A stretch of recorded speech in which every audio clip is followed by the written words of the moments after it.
Yo, what's up mga Katoy TV Sports? Welcome back dito sa ating malupitang channel.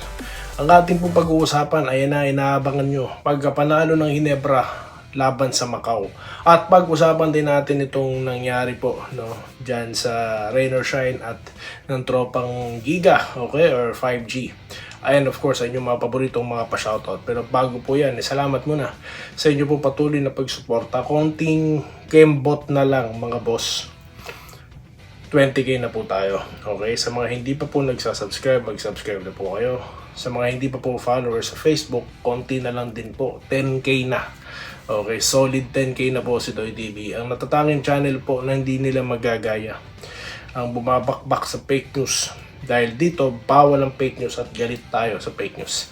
Ayaw natin yan. Alright, dito na tayo sa ating gustong pag-usapan. Ang aking analyzation or pag-a-analyze ko po ng pagkapanalo po ng Ginebra dito sa Macau.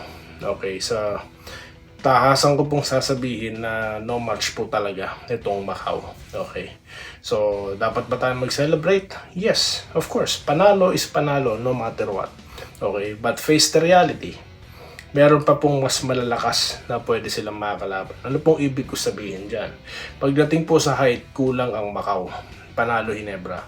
Pagdating po sa import, panalo Ginebra. Ang nakakapagtaka lang dito sa Macau, as you noticed mga boss, they don't rely in their import. Diba? They got their own play. Hindi pumapasok yung 3-point shots. No? Kung pumapasok yun, baka konti may laban. Ano po. Pero the way I look at Macau, parang ano lang sila. Simple lang na naglalaro. Okay? So hindi po ganun kamalaking threat para sa Ginebra. Kaya po halos hindi naramdaman kahit wala po si Scottie Thompson. Di po ba? At ito pong si Jason David. No? I hope everything goes well. Wala pa po tayong update so far. No? Okay. So, ano ba bang mga nakita natin dyan? Si Go, bumalik na as expected. Pero wala yatang field goal. No? Pero nakita nyo naman po ang diferensya nila ni Torres. Okay, so yung konting minuto ni Torres ay nakuha ni Go. Okay lang naman yan, no? He need to play, no? Okay. Malaking tulong siya kung makarecover na siya fully or I mean mailabas niya na yung laro niya. Okay. So nakita nyo naman po si Torres pagpasok pa lang, ramdam nyo na ang presensya. Tsaka alam nyo, pag tumitira si Torres at si Ku, pakiramdam ko pasok. So if I'm not mistaken, ang score ata ni Torres dyan is 10 points. Correct me if I'm wrong na lang mga boss. Okay. So yan po ang malaking pagbabago sa Ginebra. Tulad po ng patuloy kong ipinapaliwanag sa inyo. Di po ba na kapag dinoble si Justin, ayan po yung mga stretch 4 and 5. Okay. So yan po lang ang glimpse na magagawa ng Ginebra. But then again, uulitin ko sa inyo, hindi po ganun threat ang Macau. Okay? So, congratulations sa mga taga-barangay natin. Dito na tayo sa nangyari po, no? Nanalo ang Rain or Shine. Congrats. Pero yun na nga, yung encuentro, no? Yung bakbakan na naman, suntukan na naman, no? So, itinuturo po dyan, no? Si Kubuntin daw di umano, no? Ang pasimuno. O kasi mabait naman daw po itong import, no? Kumbaga napikon lang, no? So yan po yung mga lumalabas. Pero nag-away pa rin sila, no? Kaya pareha silang na-thrown out. At ganun pa man, nanalo pa rin ang Rain or Shine, no? Okay, so ball nakita po natin 38 points, 16 rebounds, no? Blocks is 5. Tama po ba? Pa-comment na lang po. Yun na nga lang, nakita niyo po ang pagkakaiba nila na RSJ, di po ba? Okay, dominant si Ball dahil nga sa height niya, no? Pero first game pa lang po yan, no? So nakatutok tayo. Natalo man ng TNT pero alam natin babalik itong mga to. Okay. Anong sinabi ni Coach Tim Cone? Sorry, ni Coach Yang Yao? Kung gusto mong galitin, asarin or bad tripin ng import, magpapasok daw po ng basurang player. Gabi, ano? Pero di naman niya dinaretsong si si Kabuntin yun, di po ba? Kumbaga, grabe lang talaga sa term, no? Okay. Pero yun na nga yung nangyari, no? nawala sa control, no? Itong si import, kaya nangyayari naman po talaga yan. Wala na po kung sisisihin dito. Okay, kung si Opta naman, no? Ano daw, sumali daw, no? Okay, comment na lang po kayo dyan. Okay. Para sa akin kasi minsan yung silakbo ng damdamin. Ayoko pong alam niyo yun, ayoko pong mag-judge or sabihin sa tao na dapat ganito, dapat ganyan. Hindi. Wala po tayo sa sitwasyon. Ang atin lang, no, sana maayos na yan. No, tapos naman na. Okay? Wala po akong sisisiin sa dalawa. Okay? Pareha silang mali dahil pareha silang nag-away. Yun lang po yun. Okay? Hindi po maganda sa sports. Yan lang po ang ating soft, comment. Okay, dito na po tayo sa ating mga pa-shoutout mga boss. Okay?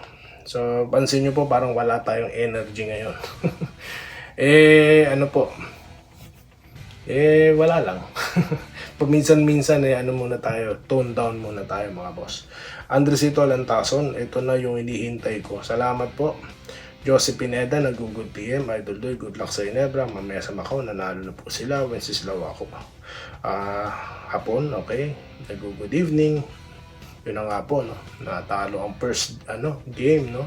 Game debut na ito ni import Paul Ball, no? Okay. Alright.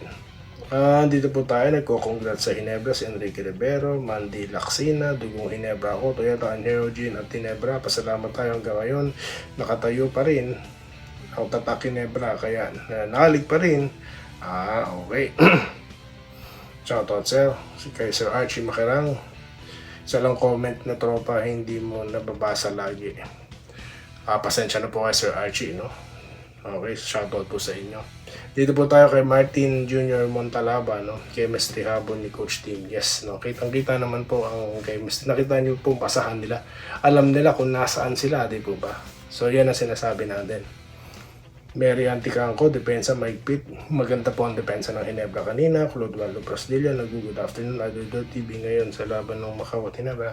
Nanalo po sila. Roderick Rodriguez, tignan muna natin. Nila Boss Doy ang ipapakita ang laruan ng JB. JB pa rin po, no? Walang kupas. Concepcion Molina, bakit di gumawa ng malaki import ang Jenkins, Steven Gulay? Kanina na po, yan na po yung sagot, no? Yun nangyari sa Ginebra. Romulo Macaraeg, nag-iisang bumabakbak sa fake news, walang iba kundi si Idol Doy TV. Salamat po sir. Kayo din po. Mabuhay po kayo. Marami rin pong message na mga ganyan sa Facebook. Natutuwa po ako, no? At marami po na, no? Dati pinag-uusapan lang natin dito, no? Pasukin natin ang Facebook. Ngayon po nakita nyo naman close to 10k na po tayo sa Facebook, no? Salamat po sa inyo po yan, no? Dahil po sa inyo, sa pagsuporta nyo, sinamahan nyo po ako mula YouTube hanggang Facebook. Salamat po. Vincent Nava, huwag nyo kasing pilitin na mahinog agad ang Converge. Darating ang time na talaga makukuha nila yan. Tama po kayo dyan. Lakay Colyado, good luck sa game mamaya. Nanalo po, Gilyar Katukod, may big man, oh. Bang Brownlee Ginebra, super team con. Yung Botelyagen, ikaw, time ni Jawo, ako Fernandez. Walang Jawo mo. Shoutout kay Sir yung Botelyagen, lagi nandyan yan, kahit hindi maka-Ginebra yan. Okay, dito tayo kay